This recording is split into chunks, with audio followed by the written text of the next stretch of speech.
Hi, it's BK here from BK Gold Detecting with part 2 of living out the back of a four-wheel drive. Can I just start off by saying wow, and thanks for the great response to part 1. In part 1 we looked at the design and build of the cupboard and bed system in the back of the four-wheel drive, and in part 2 we're going to be looking at the typical stuff that we take for a 7-day prospecting trip. And I think you're going to be quite surprised about just how minimalistic we are. Just a quick tour first of everything laid out. Okay, I'm going to start off with the kitchen equipment. Now, I mentioned in part 1 that I've got specific areas where I store different things. And this is where I store most of the kitchen equipment. So we'll start off with the gas stove here, which fits beautifully just in here, like so. And here's our pots and pan system. We've got square pots that all fit inside each other, like so. They all go into a canvas bag for protection, and we also have a fry pan that goes with it, and the whole lot uses the same handle to save space. Very simple system. Okay, so when packed, the whole lot sits up here. We've got a LED lighting system there with all the cables, which conveniently fits in there as well, and that's all held together tightly on here. We try to keep similar things in the same box, so all of our kitchen stuff is in this box here. Down the bottom we've got 2 plates, 2 bowls, 2 glasses, a couple of chopping boards and a toaster. And up the top we have all of our utensils, our cutlery, even a little coffee maker here, and our cups. So anytime we're looking for anything to do with the kitchen, you've only got to put out that one box. But look, before I put that in there, I'm just going to quickly slide this one in first. This is the one I showed earlier that's got all of our detecting stuff in. It's got batteries and chargers and coils and stuff. We'll push that down the back first. But these compartments, when I designed this, I made them the exact size for these containers so as to not to waste any space. They just slide in perfectly, like so. So there's the kitchen box. We have our washing up container here, everything we need for doing the dishes. That fits nicely just in there. There's actually room for one other container, just temporarily. I'll put one of these other ones in, just to fill the space to show you. This little spot here, perfect for the kettle. And then we have the washing up bowl here, nice collapsible one. I'll show you, I'll put that in a little bit later when I put the fridge stuff in. I'd just like to show you this kitchen unit. This was a great buy. It only cost us about $100. It does everything. We can put the water tank up one end, we can put the gas stove on the top, the washing up basin on here, or the cutlery box down the bottom. I've even put a couple of extra wooden shelves down the bottom there so that we can put other things off the ground. This was a brilliant find, and it folds down to virtually nothing. So there you go, look at that. And I've got the perfect place for this. No space is wasted. It's the perfect spot, just under the bed there. Okay, and now for the food. We'll start with the cold stuff. You know, we don't carry a fridge. A lot of people have asked us about this, but we find that we can put 4 days worth of frozen meat in here, and even after the 4th day, it's still slightly frozen, because by the time it goes into the back of the cabinet here, it's so well insulated by everything that's around it that it stays cool a long time. Now, before I put the other 2 bags in, there's a very convenient spot in here for the collapsible bucket and the washing up bowl. So then we put 1 bag for fruit and another bag for vegetables. Often we end up putting our bread in there as well. We put that in there. Perfect. perfect use of the space there. Now, the normal food. We've got these containers here. We find that we can fit more than enough food in these containers to last us for 7 days. In fact, often we bring a lot of the food home. So I'll just show you how they fit in. Normally we put the big one down the back. Usually what we do is we put food in there that we don't want straight away. So we put that right down the back, like so. The next one has got the food for the next couple of days. As it empties, we replenish it from the one from the back. So that goes in next. Once again, this compartment was made for these containers. We also have a number of small containers because we like to put certain things in certain containers so we know where they are. So they fit in nicely here. 2 there and 2 here. Here's a good example of how we use these. When we get back from prospecting, we want a cup of coffee, we just have to grab the one box. It's got the tea, the sugar, the coffee, it's got everything in it. Readily available. We don't have to go scrounging through all the bigger boxes to find what we're looking for. Now, this little space here, that's not wasted, because in here we have all of our spices, salt, sugar, a bit of oil, anything to do with seasoning for cooking goes in there. And this container fits perfectly in that little spot there. Look at that, not a single inch of space wasted. While I'm here, this, sometimes the simplest ideas end up being the best. This is a perfect area for preparing food here, but it's made of carpet. So, a piece of vinyl on there. We've got ourselves a perfect tabletop that we can just wipe off when we're finished. And when we're finished, this just rolls up and just goes down the side in there. Now, once again, this is such a versatile unit, this one I put in here. I did mention how I had this space under here for storing things. I'll show you what goes in there. Okay, we have our solar panel. Absolute essential when you're out in the middle of nowhere. We have detector batteries to charge, lighting system to charge. We find that one panel is just enough to suit our needs. And if you haven't already guessed, perfect place for the solar panel while you're travelling. And the extra space on top there,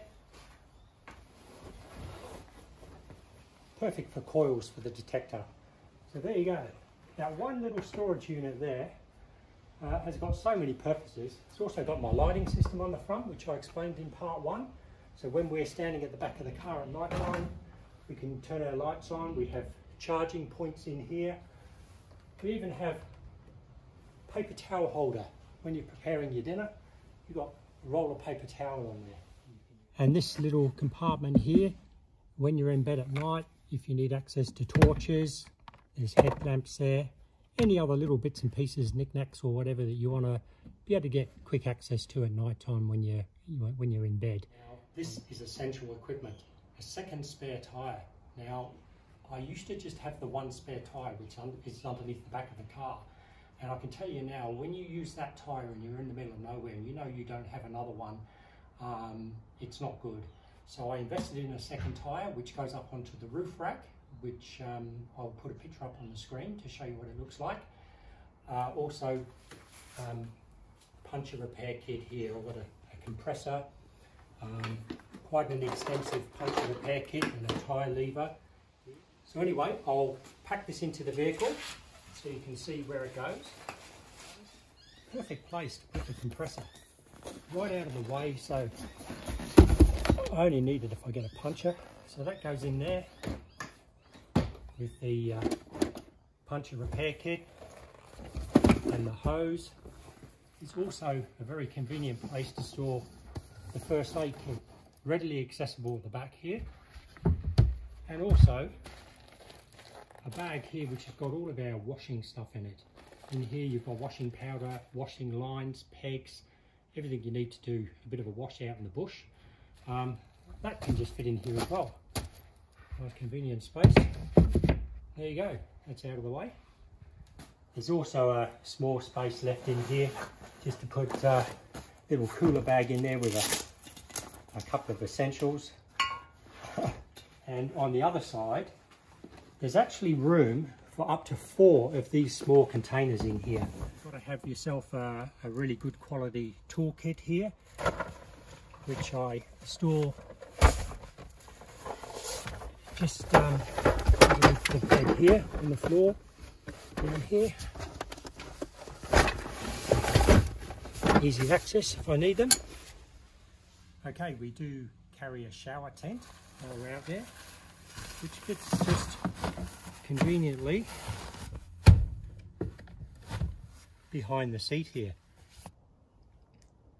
Of course, being prospectors, we have to be able to fit in our detecting jackets, snake guards, and our 2 backpacks which we carry everywhere. These backpacks have their emergency equipment in if we get in trouble, including satellite beacons. I'll show you where they go. Okay, until we arrive at our location, these just conveniently fit on the floor here behind the passenger seat. So our emergency packs and our snake gaiters. Okay, the side panels for the back wing, just put over here. Nice and convenient for when we first arrive at a site. These are the shelves for the kitchen unit, which go underneath. We just slide them under the bed until we get to our location. Of course, you're not a prospector without a pick. Picks we just slide under here until we get to where we're going. Sometimes it's the little things, you know, when you get out of bed in the middle of the night and you want to put your shoes on, we just have this little seat that we leave, you know, right next to the door here so we can sit down and put our shoes on. That just slides straight under there until we get to our campsite. Now, this area here is not wasted. We both take 2 bags of clothes each. We usually take 1 bag for when we're out rough bushing, you know, when we're detecting. Then we also have a smaller bag of town clothes, some clean clothes to put on when we go back into town. What we do is we just sit them on this seat here. There's enough room for 4 quite big bags here, just until we get to our location. Once we get to our location, they're transferred onto the front seats, one on the left, one on the right. They become our cupboards. You know, when we want clothes in the morning, we can just open up the front door there and we've got our clothes bags sitting there and our wash bags and our towels and everything just on the front seat of the car, well out of the way during the day. Okay, one word of advice. If you're intending on sleeping in your vehicle, you really need to think about window vents. Without these, you'll get condensation in the car and it will just generally be very unpleasant without that fresh air. These are so simple. They simply just click into here like so, and then you wind up your window. And there you go. We have one on each side of the vehicle and they offer perfect ventilation. A few people have asked us about how we use the bathroom when we're in the bush. Very simple. Toilet roll, shovel, you're in the middle of nowhere. So this just conveniently stores on one of the side panels here. We usually, for convenience, we leave this in the door here. Now, these mesh floor mats are essential, especially in Western Australia. A lot of the time where you're detecting, you've got nothing but orange sand around you. If you don't put these down, you end up with sand right through your vehicle. So we have 3 of these, one for the shower tent and 2 large ones that go on the ground that completely cover the area underneath the awning. Now we have 2 of these tables. We don't always take both, but if we do take both of these, there's a couple of options for them. The smaller table comes around here and would fit in this compartment here. But this longer one, if we're just driving out of town and we're only an hour away from the spot, we'll just throw it in the back on the bed. But if not, there's ample room up on the roof rack to chuck it up if you're on a longer trip. I mean, if you're actually driving across to Western Australia and you know you're going to be stopping for power naps, you don't want anything on the bed, in which case we would put the chairs and the table up on the roof. Most of the time we just take 60 litres of water. That will last us 7 days normally. But if we want extra water, we can carry up to an extra 60 litres up on the front of the roof rack here, which would be securely strapped down. We have a gas bottle holder. Okay, two of the most asked questions I get. The first is, why didn't I remove this row of seats so that I have even more storage? And the other one is, how do you get in and out of the bed? Well, they're kind of related in a way. This seat here provides the perfect access to step up onto the bed. It's very, very easy to get in and out of the car this way. The seat on the other side now, I could remove it, but I really don't need the storage space. And to be honest, I'd just end up taking stuff that I don't need and I'd just be carrying it around. When I get back from my trip, I can just pull this panel out here, flip the seat back up, and I'm back to city configuration. So anyway, just a quick demo on how I get in the car, into the bed.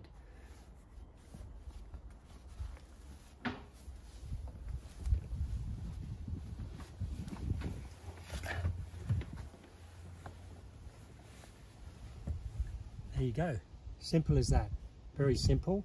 I'm quite tall and my feet are nowhere near the back window.